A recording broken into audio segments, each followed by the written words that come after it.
കഴിഞ്ഞ വീഡിയോയിൽ ഞാൻ 3 ക്രാഫ്റ്റ് ഇട്ടിട്ടുണ്ടായിരുന്നു. ഇന്ന് അതിൻ്റെ ബാക്കിയായിട്ട് 2 ക്രാഫ്റ്റ് കൂടെ ചെയ്യാമെന്ന് വിചാരിച്ചു. ഞാൻ ഗ്രീൻ എസ്തറ്റിക്കിൽ വാൾ ഡെക്കർ ഉണ്ടാക്കാനാണ് വിചാരിച്ചത്. വാളിലൊട്ടിക്കാനായിട്ട് 5-6 പിക്ചേഴ്സ് ഓരോ ഡിസൈനിൽ ചെയ്യാനാണ് ഞാൻ വിചാരിച്ചത്. 3 ഡിസൈൻസ് ഞാൻ മുമ്പിലത്തെ വീഡിയോയിൽ ചെയ്തിട്ടുണ്ടായിരുന്നു. ഇന്ന് അതിൻ്റെ ബാക്കിയായിട്ടാണ് ചെയ്തത്. പിൻട്രസ്റ്റിൽ നിന്ന് കിട്ടിയ ഇമേജസ് ഒക്കെ റെഫറൻസ് ആക്കി വെച്ചിട്ടാണ് ഞാനിതൊക്കെ ചെയ്തത്.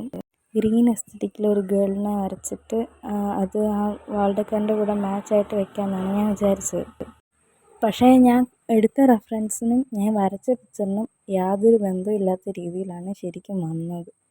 പിന്നെ ഞാൻ അത് കഴിഞ്ഞൊരു സിമ്പിൾ ഡിസൈനും കൂടെ ചെയ്തിട്ട് അതിനെ ഗ്രീൻ പെയിൻ്റൊക്കെ കൊടുത്ത് സെറ്റാക്കാമെന്ന് വിചാരിച്ചു. എല്ലാം പിൻട്രസ്റ്റിൽ നിന്ന് കണ്ട ഐഡിയാസ് വെച്ചാണ് ചെയ്യുന്നത്. ഇത്രയുള്ള ഇന്നത്തെ വീഡിയോ. ഇഷ്ടപ്പെട്ടെങ്കിൽ ലൈക്ക് ചെയ്യുക.